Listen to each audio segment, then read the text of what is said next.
in certain objects. In certain objects, and pull it out.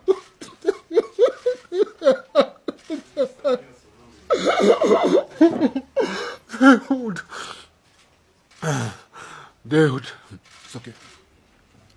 Our families.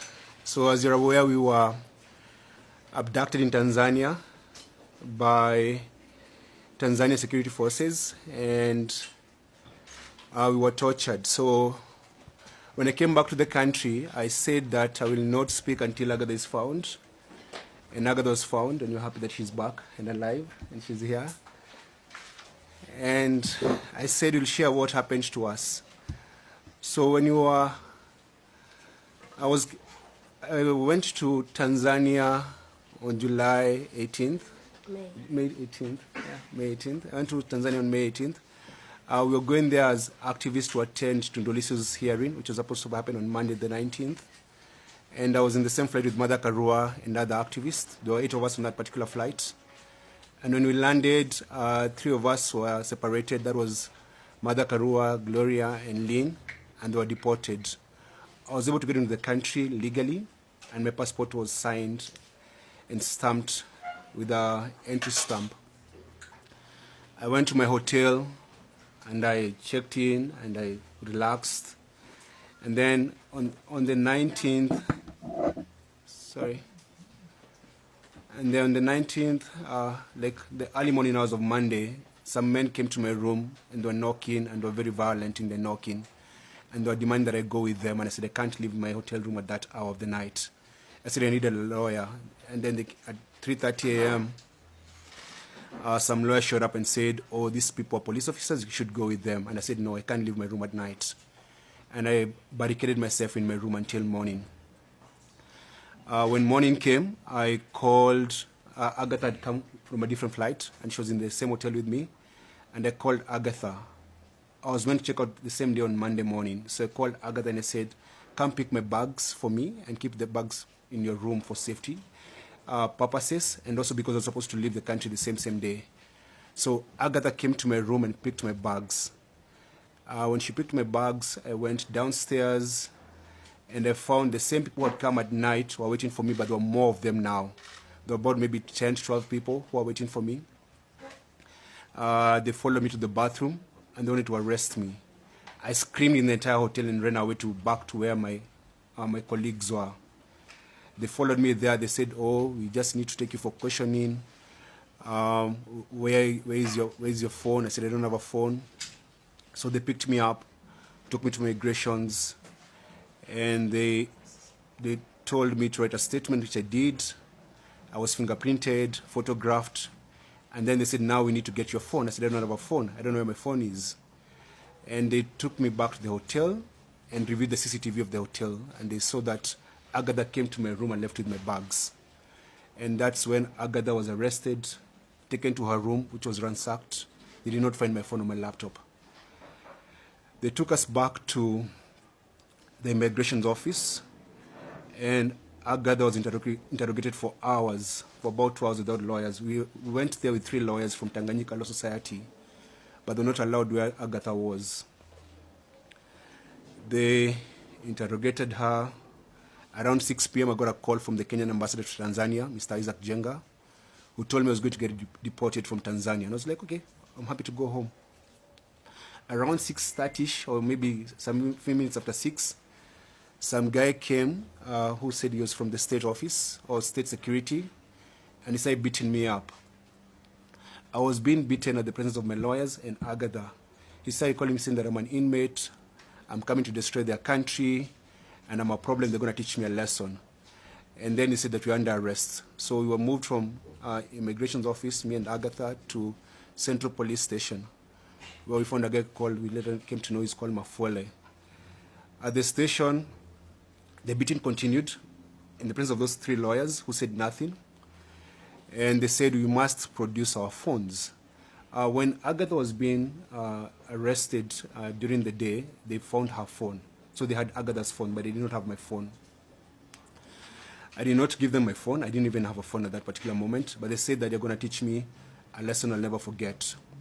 At that station is where they said they're going to rape Agatha. That guy called Mafuele said he's going to rape Agatha. We stayed there for a couple of hours between, I think, 6 and 8, the slaps, the beatings.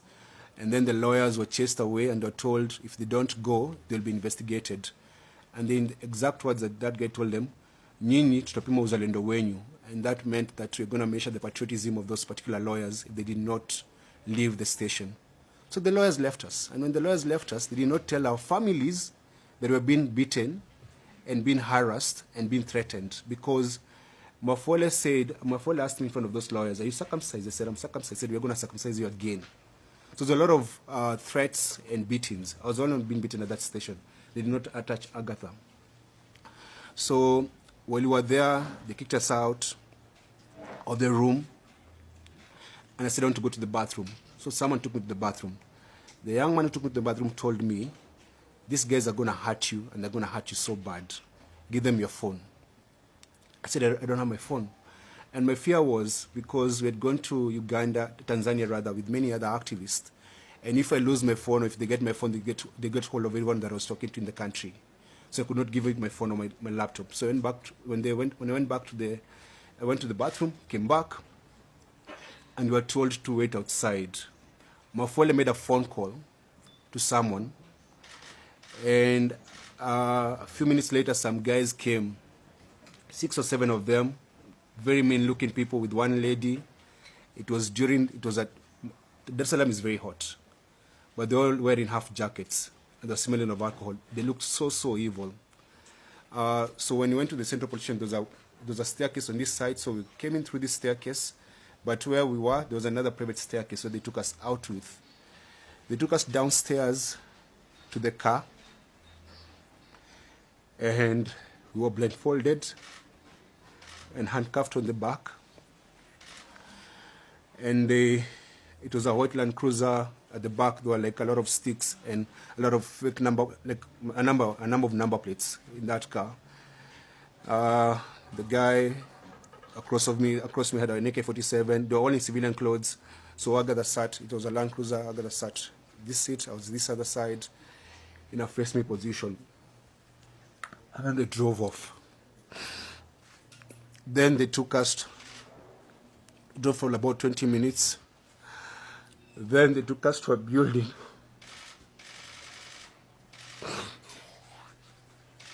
To this place where they went to torture us. When you go there, they told me to get off the car. I came out. And then they banged the door on my face. I had a mark here. I don't know if it's still there. I don't know what they were waiting for. I think they were putting some things ready. They got me out. I was still handcuffed and blindfolded, and they told me to strip naked. And I stripped naked. When I stripped naked, they removed my handcuffs, and then I was grabbed by about 4 men, and they lifted me up so fast. Before they lifted me, actually, they put some gloves on my hands. Then they lifted me up.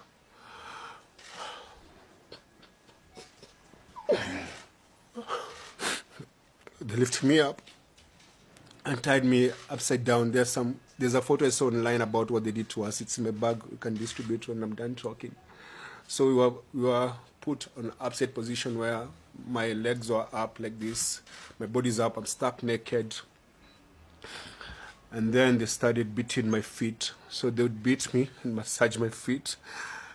Beat me and massage my feet. I was screaming so hard, I couldn't even, there was no tears coming out because of how painful it was. And one of them said, put his hand in his mouth. So they put my hand in my mouth. Then they would tell me, stop screaming. The kids are sleeping. And then to drown my screams, they opened the car because I could hear them. They were playing gospel music in the background. They beat me.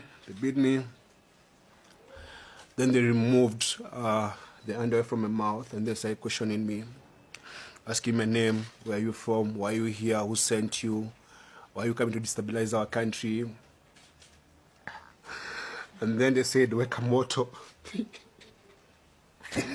So some guy put lubricant in my rectum, in my anus, and then started inserting objects. Insert objects and pull it out.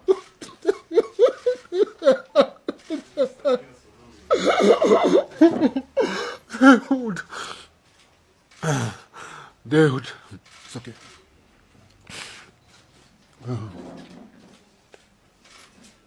Dude, put objects in my anus and then say you're feeling nice, say you're feeling good. Then you say Asante Samia, Asante Samia. So I say Asante to their president. Then they'll push hard and then pull it out again.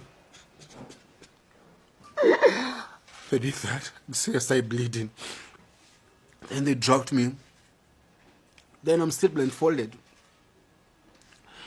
They took me to a wall and then told me to face the wall and then squat. Then a man came and was putting his fingers in my anus and then saying that, say you're feeling nice, say you're feeling good, say Asante Samia. Then they would do that. And then they would do that.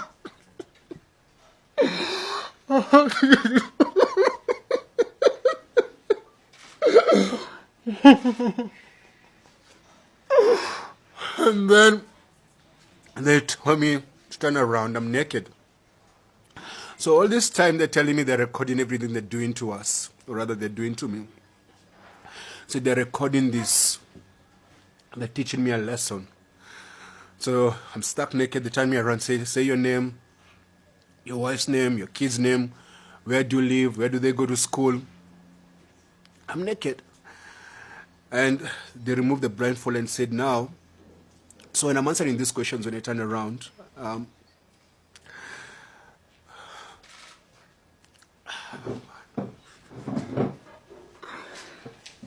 when I'm answering these questions, they are just threatening me. So like when they're abusing me, they're saying they should feel good and say thank their president for doing that to me, like Sema Sande Sana, Sande Sana. So they told me we have recorded these videos so that if you go back to your country and you say what we did to you, we shall put them online and shame you, and your kids will see this, your family will see this, everyone will see this. So while I was naked, they questioned me, asked me my email address, my passwords, everything. And because I was in so much pain and I was afraid they're going to hurt me some more, I gave them everything they wanted. Then they told me to dress up. And that's when they took over to go and torture Agatha. They put back the blindfold, told me to dress up. I dressed up, put back the blindfold, and then left me on the ground. So we spent the night on that floor. I could barely walk. I was bleeding.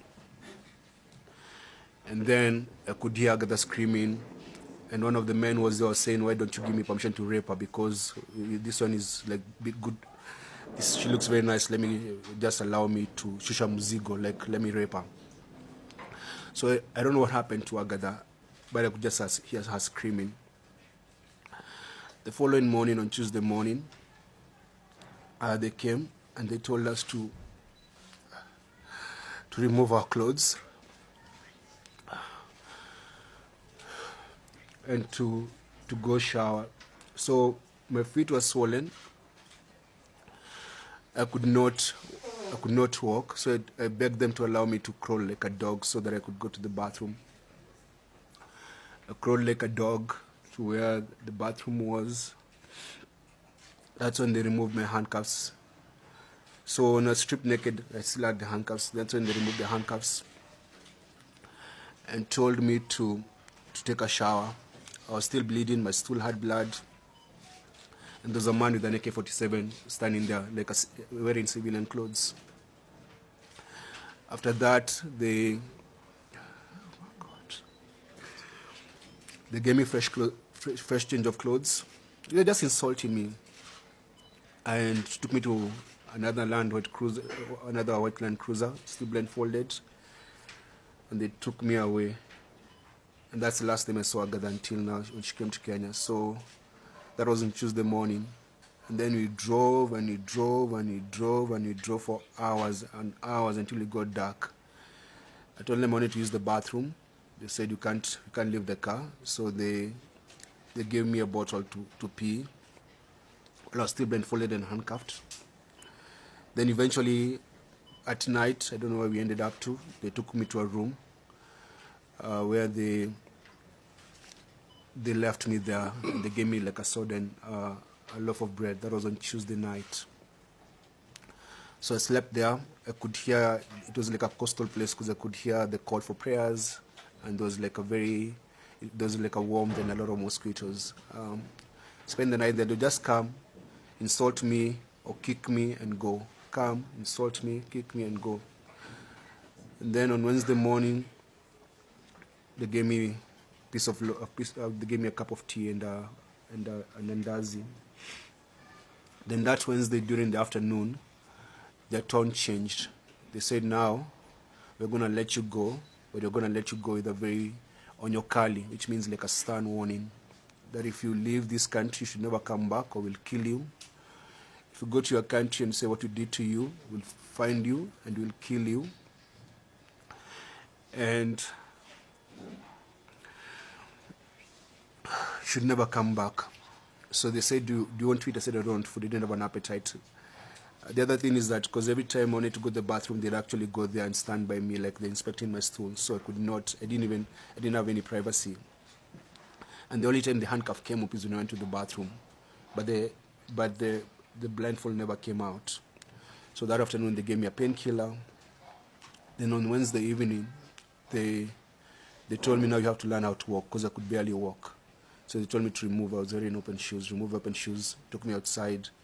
4 officers surrounded me, they're all in civilian clothes. They stood there, removed the blindfold, said, now you have to walk and make sure you try and step your feet on the ground.